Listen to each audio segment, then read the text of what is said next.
Je vais vous balayer de multiples applications. Vous donner aussi un tout petit peu de background sur tout ce qui concerne le Web 1, Web 3. Je fais l'hypothèse que vous n'avez pas une familiarité forcément trop grande avec ça. Donc tout d'abord, vous me présentez.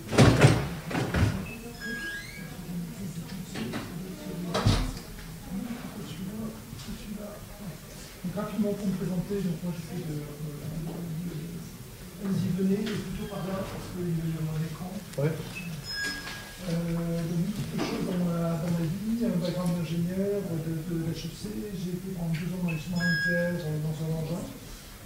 DG de la SMINU. J'ai fait un peu l'histoire que j'ai fait dans le début de l'Internet en 1992-93. En ce moment, on a fait ça en France et dans ces 2 pays dans le monde. Mettez-vous plutôt de ce côté-là, parce qu'il va y avoir un petit écran. Gilles Devant.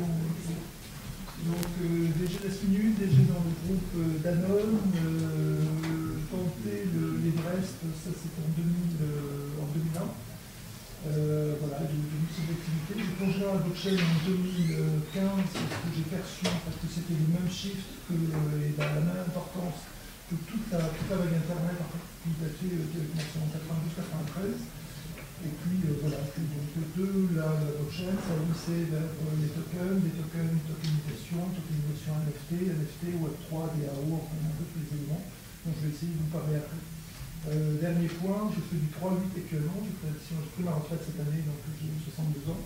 Et j'ai pris ma retraite dans Berry, donc je fais un peu du 3-8, travailler la nuit, enfin pas travailler la nuit, mais dormir la nuit et faire du sport pendant 8 heures. Il y a 8 heures de remise en route de l'exploitation forestière, avec de la morue, du bambou, transformation de sanglier, et puis de multiples énergies, de la méthanisation, fabrication d'hydrogène, etc. Et 8 heures dans le Web 3. Voilà, continuer à accompagner des clients et autres, dont je vais vous partager du Thales, j'ai eu l'occasion d'être consultant pour Apple, donc président, en fait, et autres. Donc, l'unité ce matin, c'est de vraiment, comme je l'ai dit tout à l'heure rapidement, c'est de vous présenter une dizaine de charts de quoi on parle, vous montrer un peu toutes les questions pour les seniors, et après de répondre à vos questions, ça va être très flexible là-dessus. Donc, ce dans quoi on s'inscrit, c'est vraiment tout un mouvement là, comme ça, qui a commencé avec l'Internet, le Web 1, ce qu'on a appelé le Web 1, où c'était vraiment dans tous les Yahoo, AltaVista et Google qui commençaient à émerger à ce moment-là. Puis ensuite, il y a eu le Web 2, où là, c'est toute la phase un peu sociale des réseaux sociaux. Et on est rentré dans une phase Web 3, où il y a de multiples technos que je vais vous présenter. Où on parle vraiment de, non seulement on participe, on apporte du contenu, mais en plus de ça, on a une sorte d'ownership, on a une possibilité de posséder soi-même une part des marques, une part de production, des actifs digitaux qui sont fabriqués. J'ai écrit un livre avec 3 autres personnes, Emmanuel Moiran. Donc ça a été fait l'été dernier, parce qu'on a des clients dans le secteur de l'assurance, on a fait à peu près une 60aine de métaverses pour eux.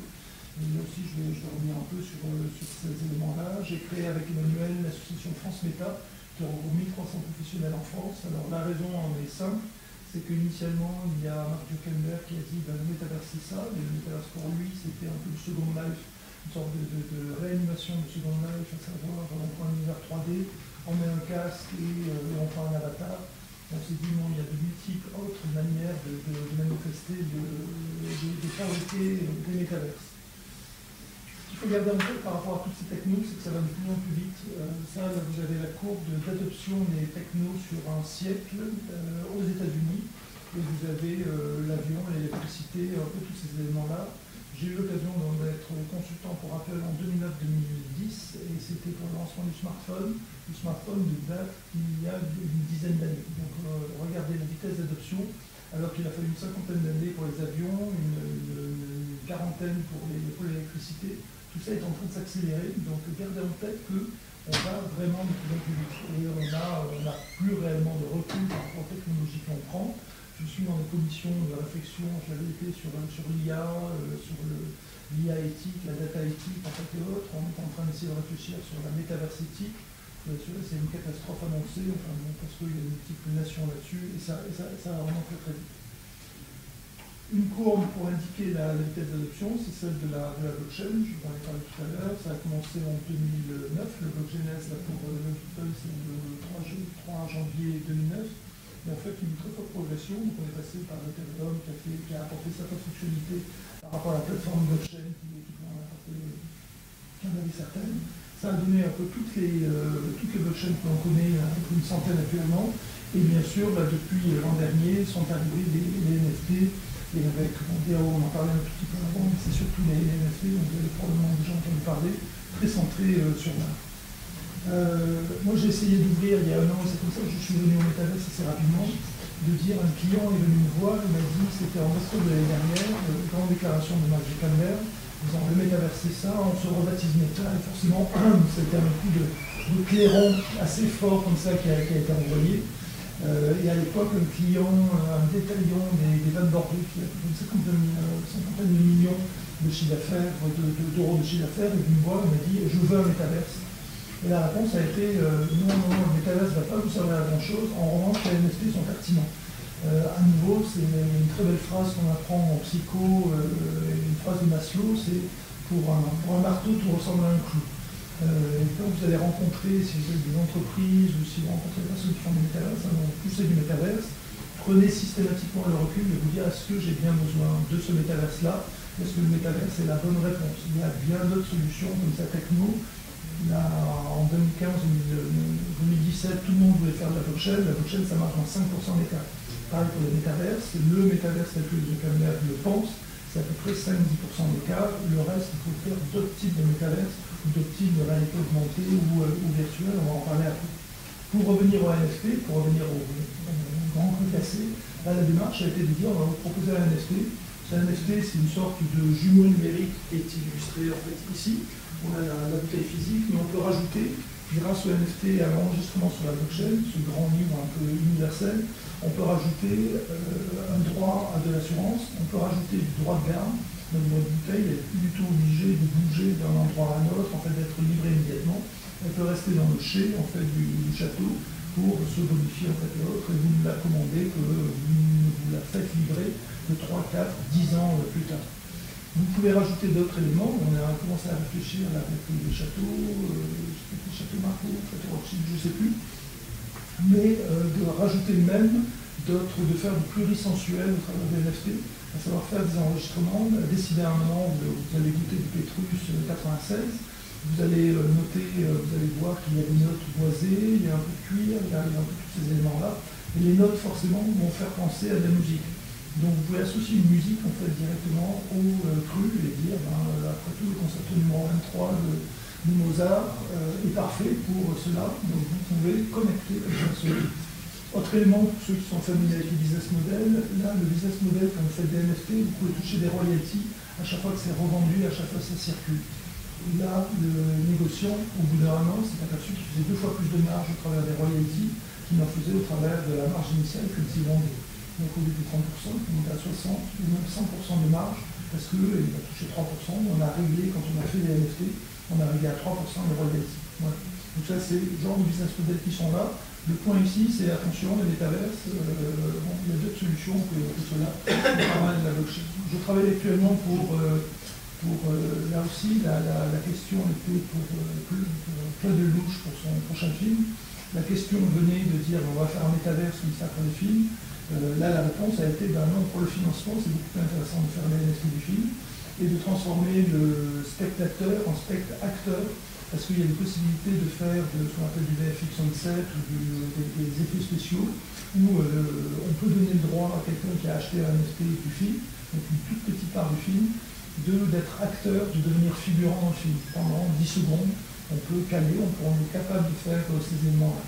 Donc vous voyez là à nouveau la value du NFT, plutôt que de faire du métaverse, on fait quelque chose où on peut prévendre le film, des images du film, on peut prévendre des royalties comme ça sur les résultats du film, on peut prévendre des masterclass à Bonn avec Claude, on peut faire des tas de trucs comme ça un peu ouverts, ce qui n'empêche pas par la suite de regrouper toute son œuvre qu'il a fait le 14 novembre dernier là, au Palais Congrès, c'était son anniversaire, c'est 85 ans, il fêtait 50 films, voilà, où on peut avoir une sorte de métaverse un peu local pour un événement. Donc ça, voilà, le genre de réflexion à côté de laquelle il ne faut pas passer si vous pensez métaverse. Alors, quand on parle beaucoup de Web3 actuellement, et c'est un tout petit peu complexe parce qu'il y a de multiples technologies en fait, qui interfèrent les unes avec les autres. Donc on a beaucoup parlé des métaverses, je vais revenir un peu comme vous focaliser là-dessus. On a parlé de tout ce qui est la partie blockchain. Donc vous voyez que là, avec un ensemble booléen comme ça, vous avez des métaverses qui sont connectés à des NFT, et là on peut parler de métacommerce. Il y en a certains qui ont des avatars, mais d'autres il n'y en a pas. Il y a de la réalité augmentée, en fait, ou pas. Donc il y a une grande complexité actuellement à définir en fait, ce qu'est le métaverse. Et je dirais il y a autant de définitions de métaverse que de gens qui en font. Un peu comme un peu ce qu'on dit pour ceux qui ont pratiqué le bouddhisme, c'est exactement pareil. Donc, et ça serait un peu la même manière pour Internet. Si je vous donne une définition à Internet, ben, vous allez avoir de l'éclairage. Alors, soyez assez décontractés par rapport à ça. Moi, j'ai eu l'occasion de rencontrer Jeff Bezos, c'était en 99. Donc, lui était très, bien sûr, Amazon. Et pour lui, l'Internet, c'était du e-commerce. Pour moi, qui était plutôt moteur de recherche avec AltaVista, c'était le search, en fait, qui définissait vraiment l'Internet. Donc tout ça est en cours, tout ça est en mutation, et voilà. Donc il n'y a pas de définition, et ça c'est pour décomplexer complètement. Je n'y comprends rien en métaverse. Je ne crois pas qu'il y ait grand monde qui comprenne grand-chose pour l'instant. Donc chacun y va de cette petite définition pour essayer de mettre de planter des jalons, planter des piquets dans la paroi. Et pour revenir sur France Méta, c'est un peu la vision, elle est un peu de souveraineté, de dire attention, il y a du GAFA 3.0 qui est en train de s'annoncer, donc c'est à nous de définir en fait ce que l'on a envie de faire de tout ça, alors, surtout si vous avez des enfants, et si vous voyez l'addiction en fait, qui peut être induite par des métaverses comme Fortnite en fait ou autre. Donc la définition de Marc elle était assez simple, hein, c'est le lancement de la vague méta. Là les métaverses c'est des 3D, avatars plus des lunettes. Donc avec des espaces de jeu, des espaces qui sont plus ou moins bien définis, qui posent des problèmes depuis 4 ou 5 mois. Il y a des adoptions bien sûr qui ont été faites par Carrefour pour du recrutement avec une initiation par Alexandre Bompard, le CEO.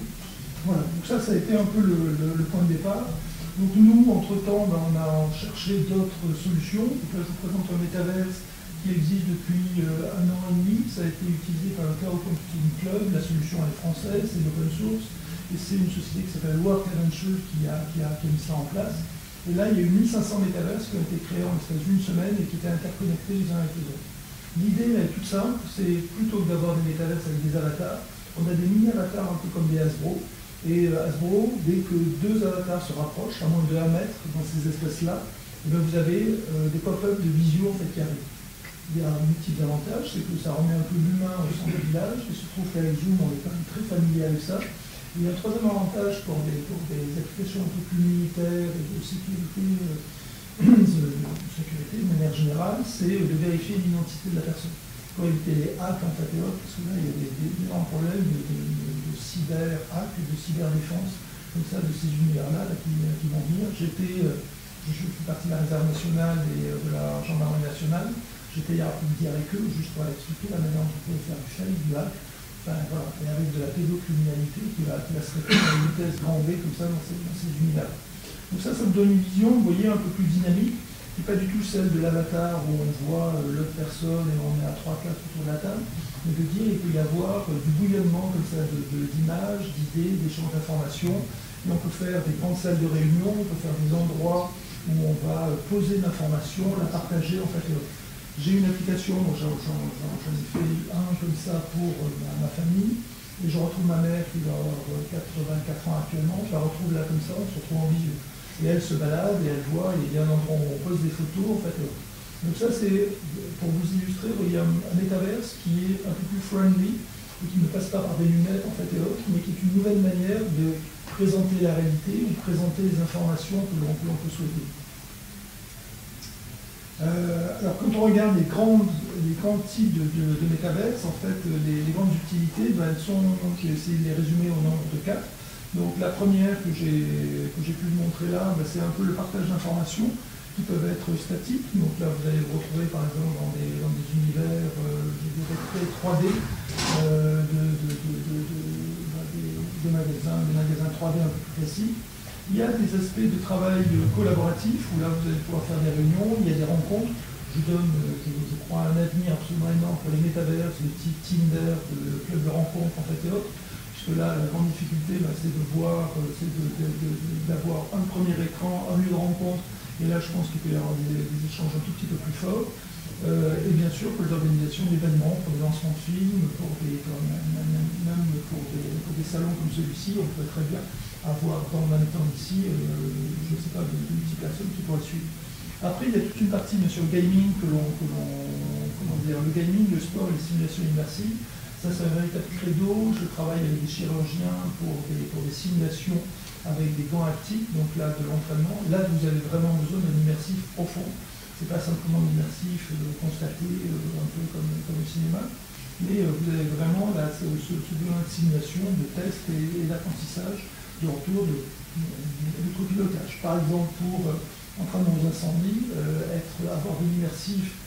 J'ai eu l'occasion de le faire à l'armée, je l'ai retesté il y a à peu près un an, d'être en immersif quand vous avez besoin d'intervenir dans le noir complet, avec des flammes, de la chaleur, du bruit.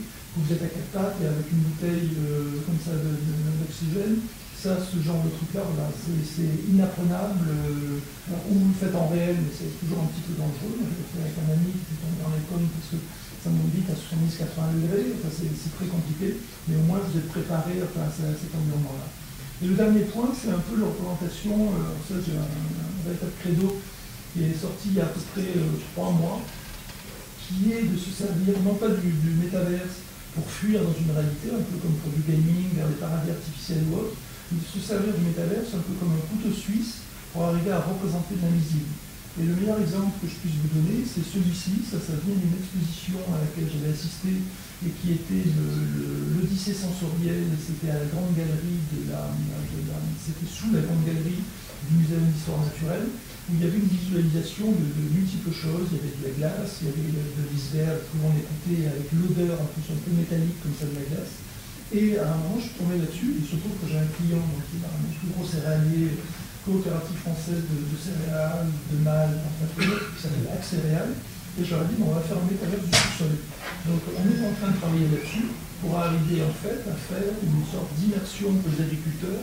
On va faire une illustration en fait du biologique du sous-sol, parce que moi je sais que dans ma ferme actuellement j'ai 23 hectares, j'ai une vision très surface, et que limite je comprends ce qui se passe sur 10 cm, avec les racines qui plongent, et notamment pendant la sécheresse, les plantes qui résistent pas.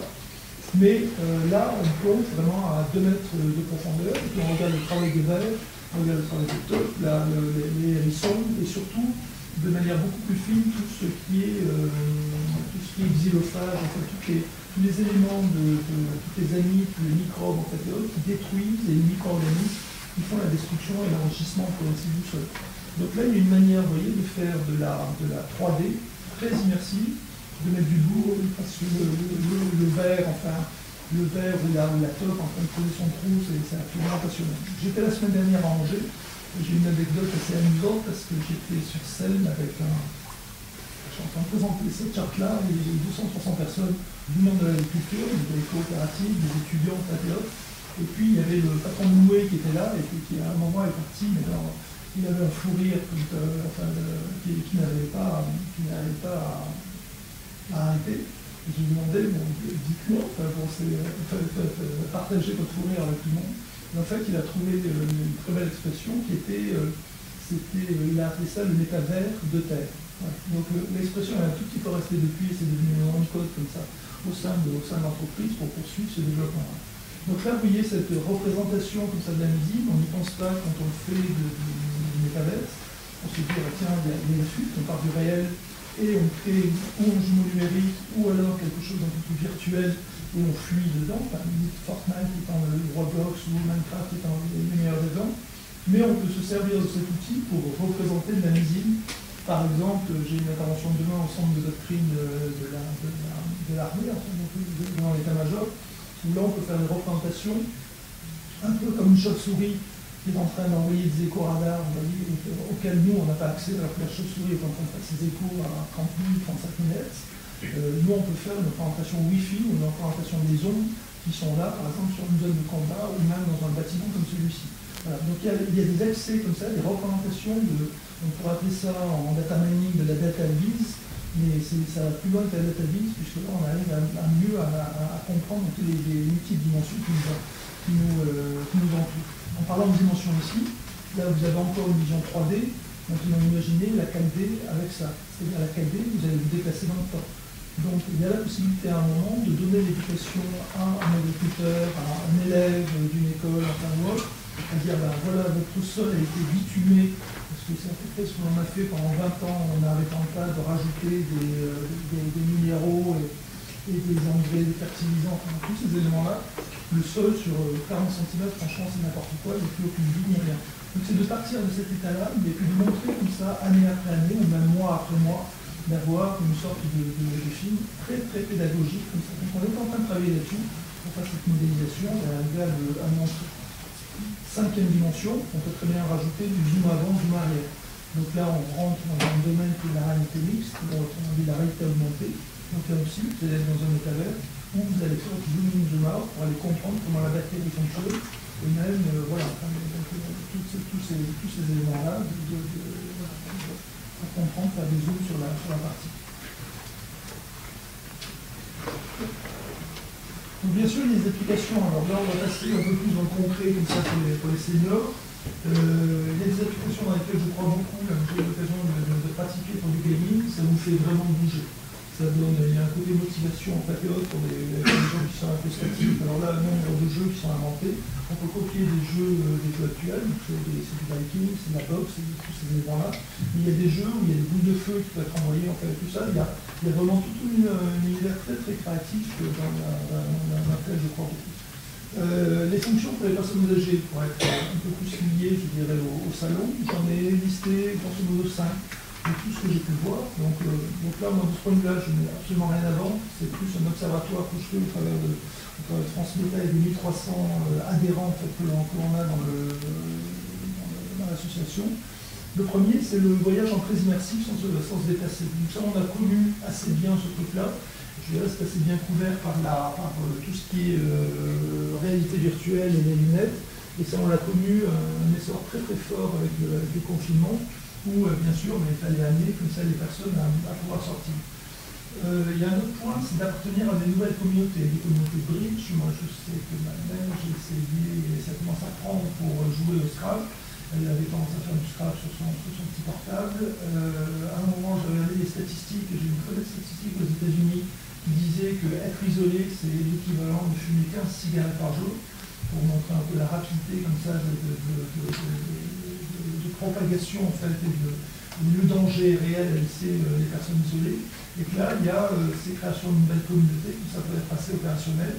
Il y a rester en contact avec les membres de la famille, parce que le membre de la famille a un petit côté digital fun, et la personne âgée, je l'ai vu pour ma mère, c'est elle qui a pris le lit il y a 84 ans, tout ça pour dire venez me retrouver, puis à la limite il y a une heure fixe tous les 2 jours comme ça, pour venir donner un petit coucou, partager les infos et tous ces éléments-là. Il y a travaillé la mémoire et la réminiscence, il y a un travail énorme comme ça de neurocognitif qui est de revisiter les lieux dans lesquels on est déjà allé. Donc ça peut être non seulement le street view, mais il y a des environnements comme ça beaucoup plus élaborés. Et puis trouver des nouvelles motivations où j'ai commencé à parler avant, pour du fitness, la pratique de nouveaux sports, éventuellement avec des personnes éloignées. Donc là, il y a un aspect, vous voyez, collaboratif qui est là. Autrement dit, par rapport au premier point, pour l'instant, ce qu'on a vécu pendant le Covid, c'était beaucoup cette projection, cette capacité à aller visiter des pays. Mais là, maintenant, un métavers rajoute autre chose, c'est-à-dire vous êtes en caméra subjective, et vous avez la possibilité de le faire avec d'autres personnes à côté. Donc il y a du collaboratif ou du collectif qui vient se rajouter, et là, la techno est en train de développer ces éléments-là. Et donc de pouvoir bouger. Ça veut dire que si jamais vous visitez un musée, je vous donne un exemple après, si vous visitez un musée, donc vous n'êtes pas simplement en train de visiter le musée un peu tout seul, il peut y avoir un accompagnateur, et l'accompagnateur, vous allez le faire avec pourquoi pas les membres de votre famille, quelque chose de partagé, et surtout vous allez pouvoir vous déplacer en 3D. Ce n'est pas un film avec une caméra comme ça et que vous suivez, là vous avez vraiment cette possibilité de bouger. Il y a une explosion de contenu actuellement qui est en train d'arriver, et une raison très simple, c'est que vous avez le LIDAR sur Apple. Ça vous dit peut-être rien, mais le LIDAR, ça vous permet de faire une représentation, une sorte de photo radar qui nous capte les distances en fait, des objets. Si je vous prends une photo ici, et une autre photo à côté, j'ai une représentation 3D qui est absolument parfaite. Je peux me déplacer dans la salle, faire le tour, pour autant que j'aurais pris les bons angles et me déplacer. Ça veut dire qu'il va y avoir du crowdsourcing, donc de la fourniture de contenu par le plus grand nombre qui va devenir possible. On est tous impliqués le jour où on va vous dire prenez des photos de tel et tel lieu ou des photos d'une maison de vacances, maison familiale, en fait et autres. Vous allez le faire parce que vous allez le faire pour vos parents, une sorte de contribution active qui va être beaucoup plus permise et beaucoup plus forte comme ça par la suite. Et le métaverse de ce point de vue-là, c'est un endroit, c'est une sorte d'outil de captation de toutes ces informations-là et puis de mise à disposition et de mise en œuvre. Donc gardez cet élément-là parce qu'il y a du prendre après par la main dans une maison de retraite, enfin bon, il y a de multiples applications qui peuvent être faites. Souvent j'ai dû prendre des exemples. Alors, je vous passe l'écosystème, ça c'est l'écosystème de manière générale aux États-Unis s'appelle le H-Tech. On n'a pas forcément trop entendu parler, je suis sûr que pour les startups, vous n'avez pas trop entendu parler. D'ailleurs, à peu près entre 500 et 1000 startups. Ça, si vous regardez mapping H-Tech sur Internet, vous allez l'avoir tout de suite. Et n'hésitez pas à vous connecter sur LinkedIn. Moi, je suis beaucoup sur LinkedIn, donc si vous voulez récupérer, je vais probablement écrire un petit article pour résumer ce qu'on s'est dit aujourd'hui, comme ça vous aurez le chat sur LinkedIn. Mais voilà, là vous avez une mapping avec les différentes activités qui sont là. Il n'y a pas grand-chose sur tout ce qui est justement l'accompagnement permanent, tous ces éléments-là. Donc il y a différents angles qui sont pris. On fait la protection à domicile, les aides, les trucs. Les machins, mais bon voilà, toute cette partie métaverse est vraiment très fraîche. Bravo à vous d'être venu avec le mot métaverse senior. J'ai eu une petite question hier pendant la journée, mais qu'est-ce que vous faites là? Je dis bon, on a peut-être un tout petit peu d'avance, mais bon, franchement, on le doit, on doit à un moment se poser cette question-là, d'assembler des éléments qui n'ont pas forcément lien les uns avec les autres. Le dernier point, c'est de dire aussi quelles sont les sociétés à suivre, parce qu'elles sont en train, à mon avis, d'avoir pris de l'avance. Alors, tout à fait en bas, vous avez Endeavor et vous avez la société Lumin Endeavor, c'est aux États-Unis, et Lumin, c'est une société française, où ils proposent des univers, des voyages, etc. Mais ça reste, je dirais, très réalité virtuelle. Vous mettez votre casque, ou bientôt vos lunettes. Et ça, c'est un point important, c'est que jusque-là, vous avez une vision 3D qui est très basse, lourde, en fait. Il y a des lunettes qui vont sortir la semaine prochaine, je crois, puisque je vais avoir une démo, c'est le vendredi de la semaine prochaine, qui sont beaucoup plus légères, qu'on va pouvoir porter. Alors, c'est des lunettes opaques qui donnent un peu l'impression de porter des Ray-Ban, mais ça va ouvrir le champ. Vous allez avoir de plus en plus de personnes qui vont avoir ça dans le métro. Vous allez avoir des personnes avec des lunettes de soleil dans le métro, au lieu d'avoir le casque, c'est simplement elles seront en train de regarder des films, de se balader dans les univers, et vous pourrez le noter parce qu'à l'appel de ce qu'on fera bouger, forcément c'est réactif en fait. Donc ça arrive très rapidement. Donc fini les grosses lunettes qu'il faut équilibrer, la batterie n'est pas tout le temps bien foutue, vous avez un peu mal à la nuque et puis ça vous perturbe.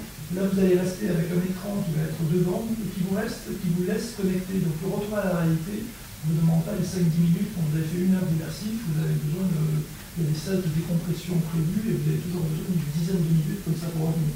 Là, c'est beaucoup plus, quand vous les essayez, c'est assez étonnant, j'ai essayé des protos, c'est assez étonnant, vous enlevez les lunettes et en 30 secondes vous êtes revenu. Donc il y a un retour comme ça qui est beaucoup plus facile et qui va à mon avis généraliser ces éléments-là.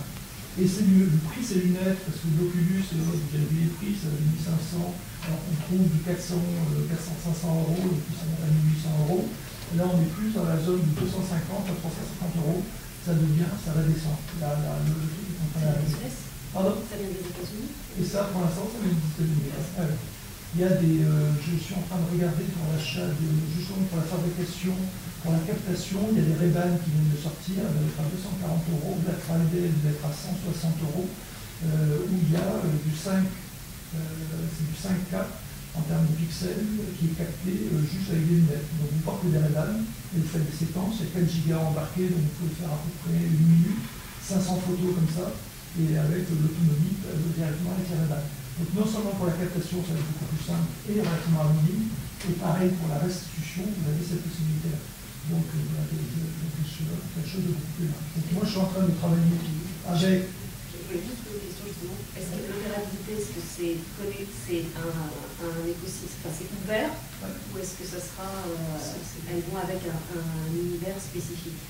Alors pour l'instant c'est assez ouvert, il y a une grande bataille en fait entre les différents outils de rendering pour fabriquer les métaverses, entre du Unreal Engine, la version 5, qui va être juste catastrophique parce que ça demande une CPU, alors il y a un tout petit peu universel, mais ça demande la CPU, la bande passante, c'est juste voilà, très complexe. Unity est un peu plus léger à faire, donc pour l'instant ça tâtonne un tout petit peu en termes d'interopérabilité comme ça entre les plateformes. J'ai l'impression que c'est un peu comme vous savez, comme les photos au début du digital, on ne savait pas trop si c'était le MPEG, le truc, le niveau de compression. À un moment, on capte du RAW, et puis le RAW, après, on arrive à le décliner, donc on garde la source initiale pour l'adapter.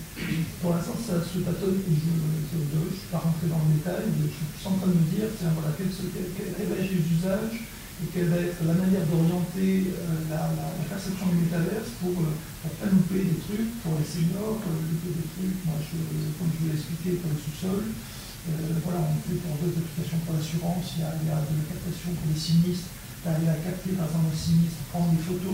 Donc on est déjà capable de prendre des photos et de jouer un rôle d'expert en certifiant les photos, en faisant de l'horodatage et de la géolocalisation.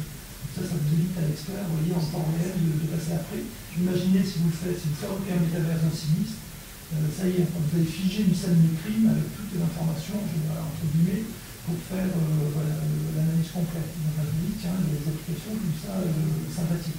Métavers, dont je n'ai pas parlé là, c'est une application aussi, c'est les salles de réunion où vous allez injecter de la technologie de traduction un peu automatique. Vous avez la possibilité de réunir 20 nationalités dans la même pièce. Elles vont toutes parler la même langue en temps réel. Donc, application militaire directe, vous avez l'OTAN à coordonner, vous avez des briefing rooms tous les matins, au lieu de le faire dans un anglais pitoyable par les uns et les autres, surtout avec une langue, enfin bon, avec les Anglais par rapport à l'Europe qui sont sortis, ça en devient quand même avec le Brexit totalement paradoxal, mais bon, là c'est un peu les Américains qui mènent le jeu. Donc il y a des possibilités comme ça d'avoir des hommes avec un talent, une confidentialité de manière très visuelle. Voilà. Donc il y a des applications, un peu moins pour les seniors, cela dit, bon, why not d'aller participer, d'aller explorer des éléments. Je n'ai pas parlé des écologies, il y a des très bonnes applications dans le domaine de l'écologie que j'ai essayé de mettre en avant il y a 6 mois. Il y a le chef Raoui, je me souviens plus, venu en France en octobre dernier, et lui avait commencé par Google Earth, et sur Google Maps et Google Earth, il avait fait la délimitation de son territoire. Et donc Google Earth, l'avantage c'était les photos satellites, et donc il avait un peu délimité la déforestation qui était en cours. Il a eu la bonne idée après de commencer à faire un pointage de tous les arbres. Donc sur Google Earth, si vous allez, le pointage des arbres, il a rajouté les animaux, les lieux, il a rajouté les personnes, et tout ça a été basculé il y a 6 mois, ça a été basculé en métaverse, vous avez la possibilité de vous balader maintenant dans la forêt, directement.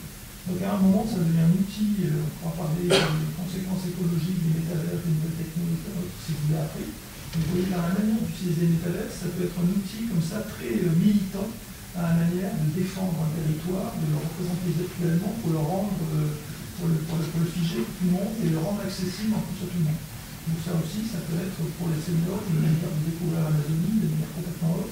Et si vous avez un outil, alors je crois qu'il y a du brésilien français, donc si vous voulez parler avec des Indiens, vous pouvez aller dessus et il y a une possibilité comme ça de parler directement en brésilien, en français, avec les Indiens ou la partie des Indiens qui parlent brésilien, on ne parle pas tous brésilien dans cette partie-là. Vous voyez le genre de choses et de liens comme ça qui vous permettent d'être un peu au corps du public. Donc ça c'est, vous voyez, le dernier point, donc ça reste très spectateur dans le monde, un peu, c'est un cinéma dans lequel on se promène, on se balade, très immersif, donc en effet vous êtes en train de voyager. Le premier point, lui, la première société c'est Silvar Adventures.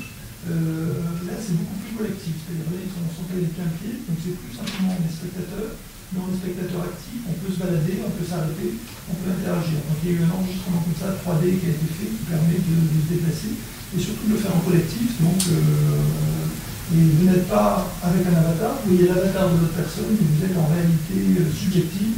Donc c'est votre caméra intérieure, c'est vos yeux, vous êtes en train de regarder et de faire votre truc. Donc là, il y a de multiples activités, il y a des sorties dans les musées, il y a des cours, il y a des leçons de méditation, je vous passe, je vous invite à aller regarder leur site, très intéressant en termes de richesse, de nombre de trucs, et puis surtout ils ont mis, c'est une sorte de programme, je dirais pas à la Netflix, mais toutes les 3 fois par semaine, ils sortent quelque chose de nouveau. Donc une alimentation en continu et en contenu comme ça qui est assez intéressant. Deuxième société qui s'appelle Embodied Lab, où là, vous faites, il y a beaucoup de un travail où vous êtes en train, alors c'est plutôt pour les aides-soignants, c'est pas directement pour les personnes âgées, mais pour les aides-soignants, pour les mettre dans des situations d'aide. Donc par exemple, supermarché, si vous formez si vous êtes une chaîne et montrer la difficulté que par exemple une personne âgée aller chercher qui n'a pas aidé quelqu'un pour atteindre le niveau 3 ou le 4e, ne serait-ce que les produits, ou même les produits qui sont au ras du sol. Donc là, on explique un peu ce truc-là, c'est une sorte de mise en situation qui est assez intéressante. Et le troisième, il y a une application qui s'appelle XR Health, qui aide beaucoup plus. Alors vous avez une partie patient, et puis une partie suivie, donc pour les professionnels de santé ou les aides-soignants, c'est assez particulier. C'est si par exemple vous avez eu une opération de la hanche, opération de l'épaule, en fait, et autres, on vous donne des exercices spécifiques, très ludiques, comme ça pour vous entraîner. Donc parce que la kinesthésie n'est pas tout le temps bien appréciée.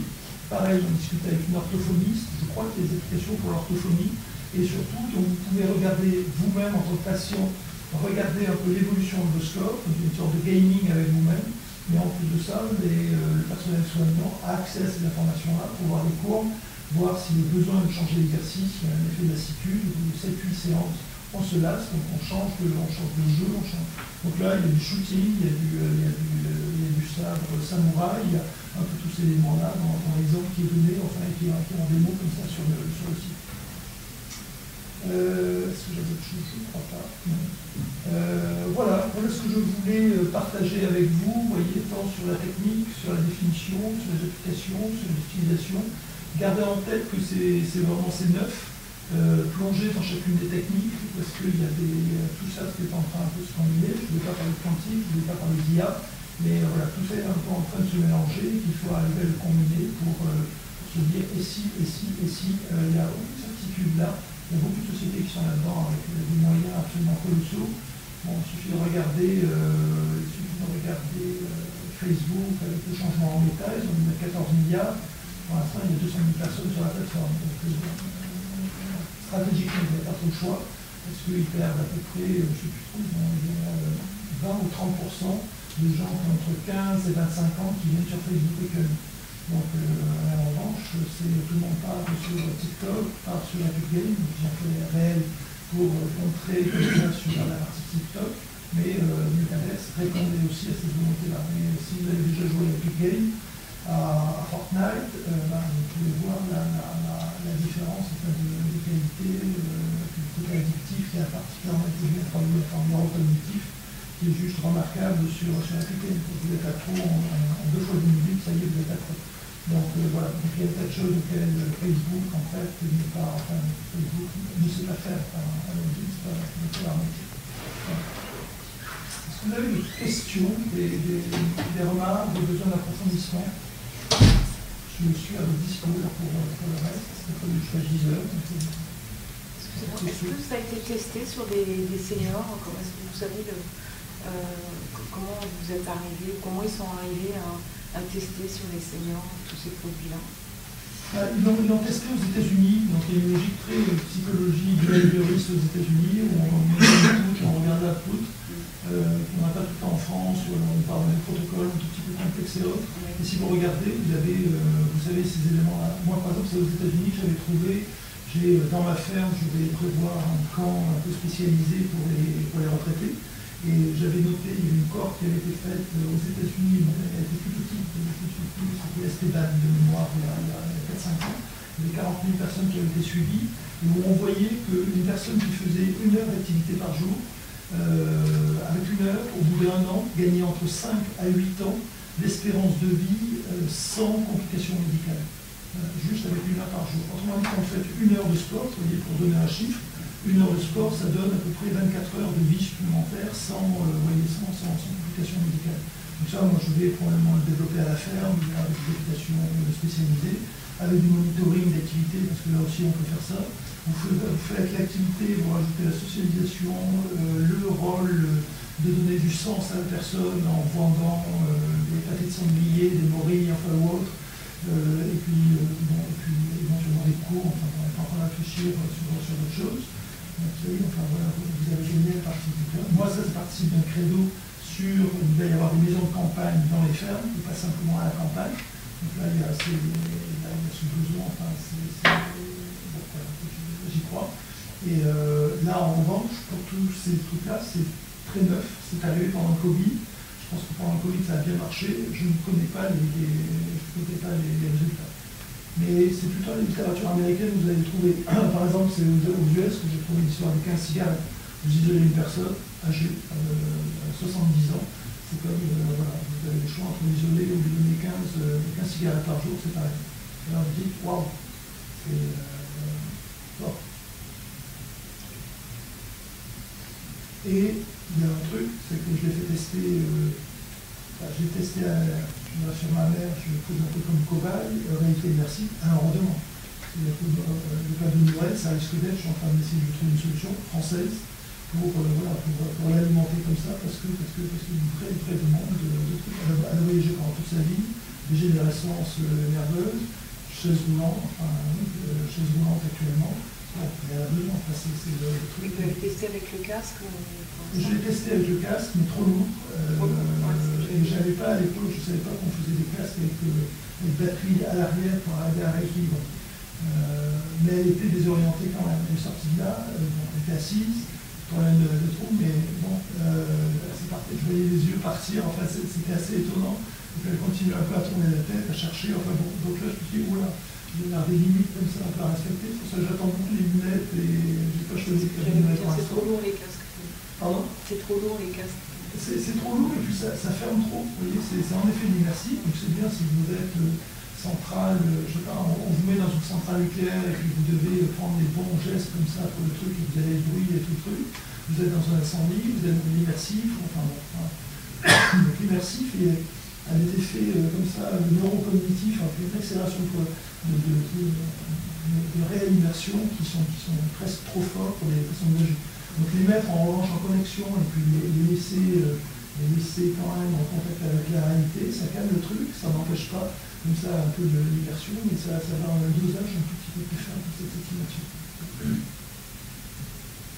Ça risque de développer des additions quand même. Ah mais il va y en avoir, mais après, vous avez vu Xi Jinping en Chine, il a dit pas plus que 3 heures pour les enfants de moins de 18 ans pour les collèges. Et si vous regardez Elon Musk, encore Steve Jobs, Bill Gates, ils ont interdit les écrans à la maison pour leurs enfants. Il n'y a pas plus de warning que ça sur la décérébralisation en cours de toute une génération. Et moi, je peux vous dire, venant en affaires, quand je vois tous les gens faire du TikTok comme ça dans le métro actuellement, en 6 mois, la propagation qu'il y a eu, mais c'est. Voilà, bon, tant pis, mais. Voilà. Et en effet, pour les personnes âgées, après, on va se poser la question quelle est la dose optimale? C'est pareil pour les CBD ou sur le truc, en fait, où est le curseur. Donc là, il y a un travail d'éthique à faire, de définition de règles, qui n'est pas fait par le législateur, le politique qui s'en tape complètement, parce que toute une partie de la population comme ça. On pensait que le Covid tout ce qui peut se passer dans les EHPAD, les maisons de retraite, avait envoyé un warning là-dessus, mais il y a rien. Il y a les médias, il y a les bruits là-dessus, mais il n'y a rien, alors que c'est un cinquième de la population. Mais, bonne question. Voilà, après, il faut tester, il faut apprendre, on aurait pu publier là-dessus, partager, lancer les débats sur les réseaux sociaux, sur les trucs, pour aller faire remonter un peu ce truc. Je pense que la bonne dose, c'est 1 heure, 1 heure et demie par jour. Si vous le faites en collectif, il faut aller jusqu'à 2 heures. Voilà. avec le doigt levé comme ça, au doigt mouillé, je pense que voilà, 2 heures sur 16 heures, comme ça, oui, ça vous donne 15% à peu près de la journée. Qui sont une sorte de fuite, une sorte de paradis artificiel, mais en même temps avec un impact cognitif suffisant, il n'y a pas de traces chimiques laissées par la drogue. C'est un shoot de bonheur, comme plus souvent les personnes en train de regarder ça, enfin, le transport de l'autre. Alors en fait, pour aller longtemps, j'ai pas vu pour la mer, j'ai passé 2-3 fois, je sais pas si encore ça reste, enfin, voilà, je suis pas sûr. Mais dans les démarches expérimentales, dans la ferme, des maisons, c'est ça, c'est des maisons à la campagne. Ici, moi, ce que j'ai fait, j'ai monté une cabane. Donc j'ai 2 options. J'ai un terrain constructif, comme ça j'ai à peu près 1 hectare, un peu moins de 8 000 m², et j'avais prévu de faire des cabanes et de faire du mix d'artistes à résidence avec des personnes âgées à résidence. Dans lequel, enfin dans ce contexte-là, il y a une technologie avec ça. Éventuellement mixer les deux, c'est de mixer et puis de m'en servir un peu comme une cohorte, une mini-cohorte, pour faire l'expérimentation. Par exemple, j'ai installé le trampoline. Parce que le trampoline, si vous réfléchissez sur la meilleure, c'est le meilleur truc, il faut travailler l'impulsion, l'équilibre, le truc, le cardio, enfin vous avez, c'est voilà, le truc absolument super pour l'activité. En plus de ça, vous pouvez faire, vous mettez 2 trampolines à côté de l'autre, et c'est 2 personnes qui s'amusent. Voilà, 2 sur trampoline, enfin voilà, donc c'est un peu tous ces jeux-là. Donc c'est de pousser la réflexion qui n'a pas encore été faite là-dessus, et avec la credo de redonner une utilité sociale à des fermiers, des agriculteurs, un complément de revenu éventuellement, c'est libre, parce que il y a du jardinage qui est possible, il y a par jour, de vendre, d'aller chercher des vaches, la ramener, le truc, le sujet. Ça ne s'appliquera pas à tous les retraités, mais on fera beaucoup de retour à la chair, à la nature, en fait. Là, vous êtes en communion avec la nature, avec le soleil du matin. Moi, j'ai la chance de pouvoir regarder des trucs à peu près 20-30 minutes tous les soirs. Enfin, oui, il y a un truc pour la retraite, mais qui est juste exceptionnel. Du canage, du drogue, c'est 62 ans, 65, voilà, c'est à peu près là, mais pour les applications, c'est même à 50 ans, même à 70 ans quand on commence, on gagne, s'il n'y a pas de complications médicales, on gagne 5 ans sans complications médicales en faisant ces activités. Et imaginez la mixité, le transgénérationnel qu'il peut y avoir, enfin, tout ces choses. Et l'idée que j'avais aussi, c'était de favoriser le transgénérationnel parce que qui n'a pas eu des rêves, enfin, qui n'a pas eu des enfances heureuses parce que vous faisiez les travaux à la ferme, à un moment, c'est de donner, c'est pour ça que je pensais à des mobilogues où il y avait, je dirais, 4 nuits, enfin, c'était avoir 4 personnes. Pourquoi? Parce que la personne âgée peut recevoir ses petits-enfants. Les petits-enfants, là aussi, en termes de désocialisation totale, il faut que ça n'en ait pas de maison de retraite, on va voir même 1 fois par an, et puis on la ramène, on peut se passer par là quand on est enfant. Donc là, c'est dommage de ne pas utiliser ces surfaces-là pour pouvoir héberger les petits-enfants qui vont venir eux-mêmes à la ferme, qui sont, et c'est des premiers qui remparent. Il me semble qu'il y a des choses à penser. Donc, je suis en train d'avancer dans cette direction-là, d'abord de faire la rénovation. J'ai une grange qui fait 800 m², donc il faut que je m'en occupe aussi. Et puis après, je vais avancer sur ce sujet très compliqué d'un point de vue administratif, parce que ça dépend du social. Il y a la sécurité, bien sûr, à garantir. Après, c'est pas la CCI. Après, vous êtes une ferme, donc la Chambre d'agriculture vient vous dire pourquoi vous faites ça. Enfin, voilà. C'est un engrenage administratif, c'est du millefeuille comme ça local. Donc là, maintenant, j'ai bien compris. Je vais vous dire même un truc. Je connais bien Teddy Riner, je travaille avec lui pendant 4 ans. À un moment, j'ai dit, c'est Teddy qui va venir donner des cours de judo. Alors, les cours de judo, pas pour le jeu, mais pour savoir tomber. C'est tout bête, mais quand vous avez fait 3-4 ans de judo, vous apprenez à tomber, à lancer les bras pour éviter qu'ils soient coincés, enfin, il y a tout ce truc-là. Mais la préfecture m'a demandé est-ce qu'il a l'autorisation de donner des cours. On m'a demandé de produire pour Teddy Riner, en fait, un document certifiant qu'il pouvait donner des cours. Alors, je dis, c'est pas payant, il va venir à titre gracieux. Il ne s'agit pas de donner des cours, c'est juste de partager une passion et puis en même temps de faire vivre une certaine personne sur place. Donc voilà le genre de bêtise. Bêtise qui m'est arrivée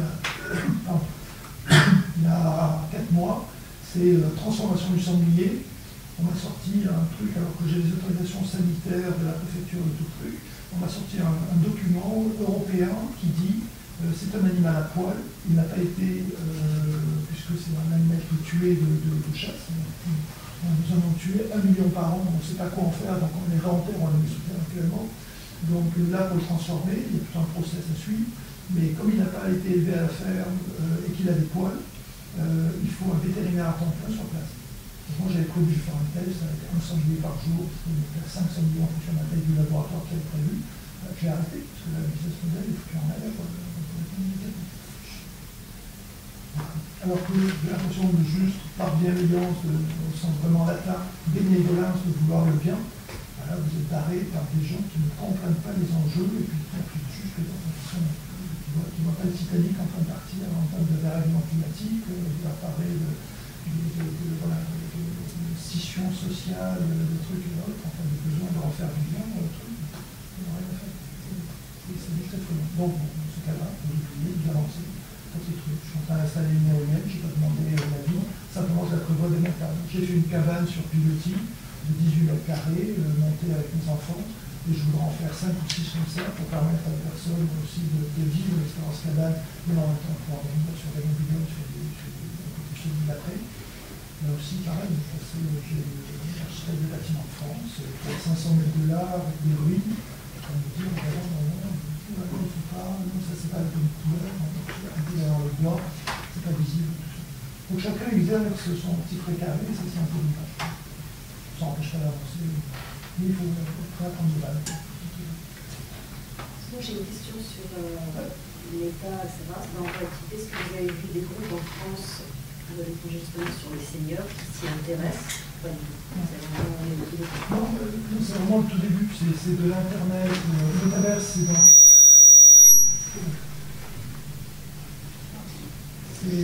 Métavers, si j'avais Verchen, c'est dans les années 2000, si je compare par rapport à Internet. Métavers, on est en 96, et après les applications comme ça, c'est du 92-93. C'est vraiment les tout débuts d'applications. C'est de se dire, tiens, voilà quel truc applicatif. Moi, ce qui me passionne, c'est ces nouvelles applications, c'est truc. C'était pour Altavista d'arriver à mettre à l'époque la musique, la vidéo, le shopping déjà à l'intérieur du moteur de recherche en 2000. Et d'aller voir, d'essayer de faire la fusion avec Google, de rencontrer Larry Page, et pendant 3 heures d'essayer de lui expliquer l'importance de la vidéo, l'importance, et lui me dire non, ça va rester sémantique. Il n'y a pas suffisamment de vidéos pour être indexé. On peut acheter YouTube 3 ans plus tard, 3-4 ans plus tard. Vous voyez, donc c'est cette démarche-là. J'étais à l'Élysée en 2000, je rencontre Valérie Pécresse, je lui dis on peut acheter Altavista. Altavista c'était 130 millions de visiteurs uniques sur 300 millions d'internautes en Europe. Et je lui dis on peut acheter Altavista pour 200 millions. C'était le post-crash, et le crash à la fin du mois de mars, 24 mars 2000. Et donc là je devais être en mi-avril. La réponse a été du Pierre, le digital ne fait que 0,1% du PIB. Donc on en est exactement là. Et là, je partage mon credo ce matin, je pense que vrai est pas vrai, mais la vision très claire que j'en ai, c'est que ça va être très important pour resocialiser, pour redonner du sens, refabriquer de la garde, à domicile, du truc, enfin. Simplifier les démarches administratives aussi. Pardon? Simplifier les démarches administratives. C'est pour ça qu'on a écrit le livre sur les métavers pour l'assurance. Parce que là, il y a un parcours client, un parcours client, ne serait-ce que pour enrichir l'offre. Il y a un parcours sinistre qui est très intéressant comme ça pour capter l'information, traiter le dossier, avoir face à face avec un conseiller et arrêter de que ce soit par truc, d'attendre des tas d'experts, enfin tout truc. Il y a des dimensions, des manières de repenser le business model aussi. Alors, ça dépasse un peu le métaverse. Mais c'est le truc qui est horrible, c'est le fameux ratio de sûreté. Donc vous payez des primes, mais c'est un peu à fond perdu. Pourquoi ne pas transformer les primes en investissement? Plutôt que d'avoir un bonus, c'est de l'argent qui est mis de côté, mais s'il n'y a pas de sinistre, vous récupérez une partie, en fait, des primes, vous les versez. Vous transformez les primes en investissement. Donc il y a des tas de choses comme ça, qui nous ont fait dire à un moment, on va écrire un livre, on va commencer à partager ça. Mais là, c'est la Rouen qui a fait cela, une 60aine d'assureurs qui ont décidé, ils sont ravis parce qu'ils rencontrent quelqu'un de manière complètement autre, et il y a des déserts médicaux, mais il y a des déserts aussi sécuritaires, il y a des déserts de services, et autres, et là, on se rend compte que les personnes à 30 km, on peut les retrouver comme ça, de manière très amusante, tout petit peu ludique, le petit côté enfant qui est en nous, qui est réveillé et qui marche très très bien. Pour les seniors, à partir d'un certain âge, il y a la consommation de services sociaux qui souvent sont stigmatisés par le public, dispositif qui ressemble assez fort en termes de process métier de l'assurance. Très clair.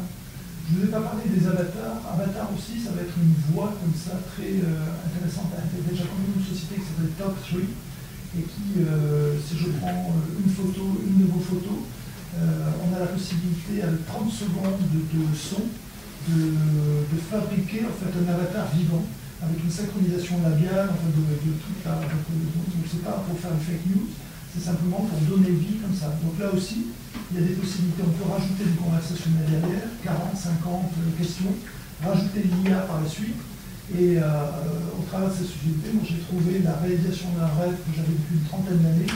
C'était, depuis des études de psycho, c'était de dire à un moment, de pouvoir discuter avec Schopenhauer, en fait, et autres. Donc il y a des possibilités comme ça de réminiscence. Alors, je vous laisse les applications un tout petit peu morbides qui sont après la mort, quand la personne est morte, de pouvoir continuer à discuter avec elle. Mais il y a, donc ça, il y a certains qui explorent cette voie-là, que je ne crois pas, mais j'ai vraiment pas envie de pousser cette dimension transhumaniste virtuelle, on va dire. Mais il y a d'autres dimensions qui sont de peut-être faire de la réminiscence par rapport à des souvenirs, par rapport à d'autres éléments, justement pour les personnes âgées, pour éviter les dérives et retravailler les ancrages. Ou alors d'avoir quelque chose d'encore plus intéressant, parce que le jour où vous avez une visite d'un musée et que c'est Picasso qui est en train de vous parler directement pour présenter l'œuvre, la note bleue, la période bleue, enfin un peu tous les éléments comme ça de sa vie, ou je sais pas, ou d'inventer un Rembrandt en train de vous décrire la ronde de nuit.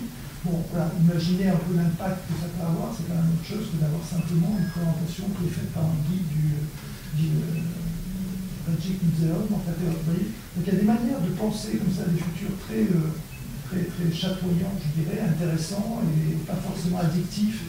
Et je me dis, si quelqu'un devient addictif à Schopenhauer ou addictif, bon, je me dis, ça, je laisse le travail et le chemin se faire. Enfin, c'est pas... De toute façon, c'est sûr, ça va bouger, puisque la génération des seniors qui arrive là, et celle qui a grandi avec la télé, donc avec le monde des images, et c'est plus la même chose que la radio avant, et eux vont être en recherche de ludique et d'entertainment et de... Cette tranche-là, avec la multiplicité des images et des formats. Donc c'est là où je suis plutôt positif sur le casque, les lunettes, le portable, enfin tout ça. Donc le responsive, comme on a défini, le responsive, c'est la capacité, vous savez, d'un site internet à s'adapter de l'internet au mobile à iPad. On va être responsive 2.0, je dirais, par rapport aux différents formats. Il y a des moments où on va regarder les écrans, et puis d'autres moments où on va mettre les lunettes, on va les enlever, les poser pour, voilà, quand vous êtes sur Google, vous n'avez pas besoin des lunettes.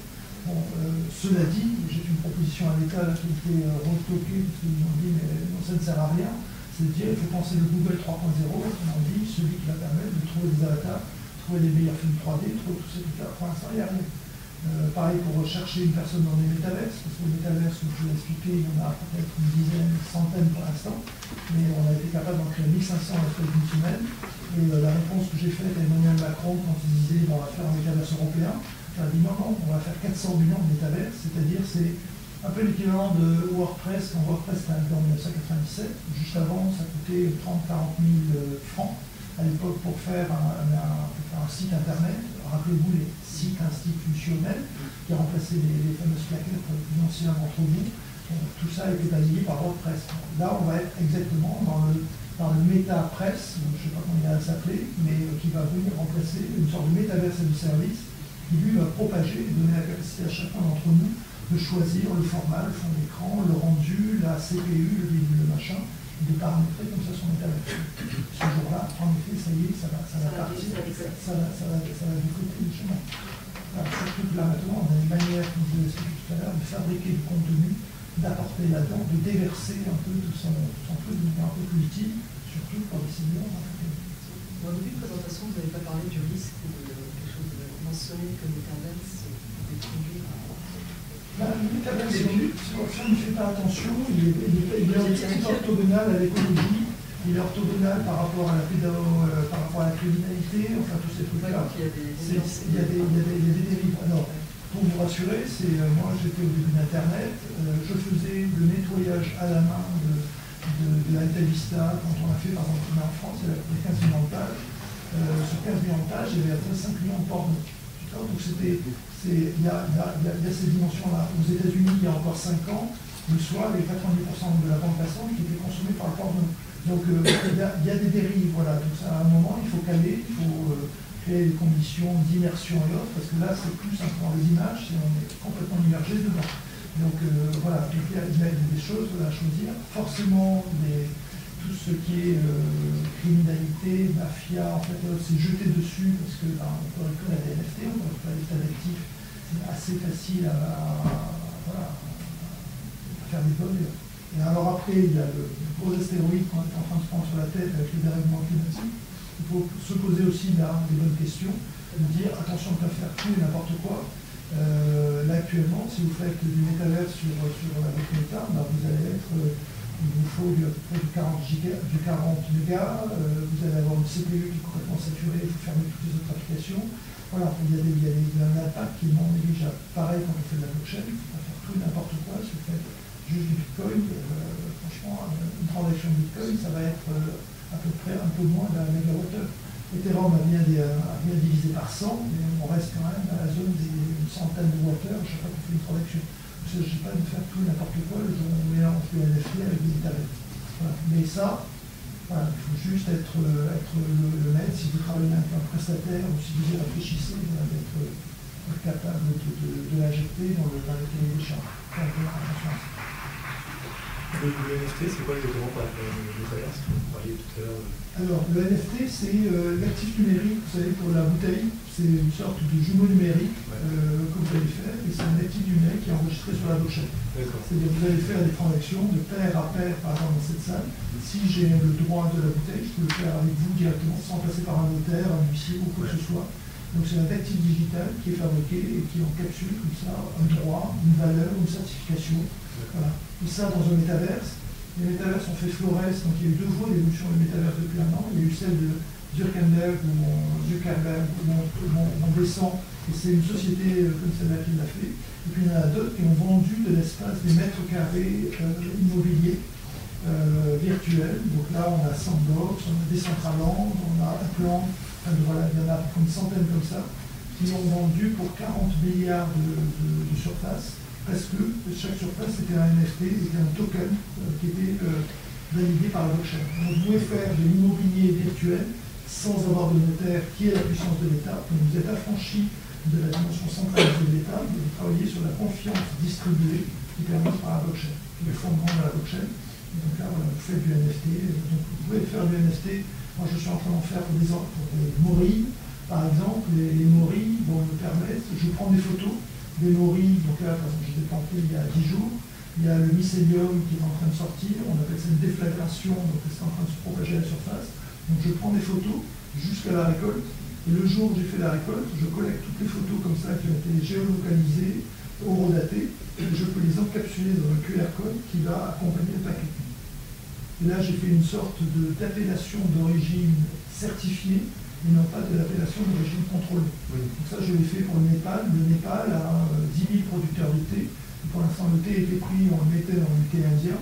Là, maintenant, ils ont 1000 producteurs qui ont été référencés. On capte ce truc-là. Dans le QR code du thé népalais, vous avez la certification d'origine. Parce que vous avez toutes les étapes, tout le chaînage qui est fait. Et là, la blockchain intervient, on chiffre chacune des étapes. Et les 20 ou 30 opérations sont une fois tous les 2 mois, posées comme ça sur Internet, et on peut les regroupe. Donc il y a 10 000 transactions qui sont rassemblées en une seule et qui sont ancrées pour être opposables également par une certification. Voilà. Le NFT, c'est toujours avec la blockchain. Le NFT est toujours lié à la blockchain. On peut en faire sans blockchain, on peut le faire de manière privée, mais les plus solides sont ceux qui s'appuient sur une blockchain publique. De type sur la main Cardano, Ether, Bitcoin, une quarantaine de techniques.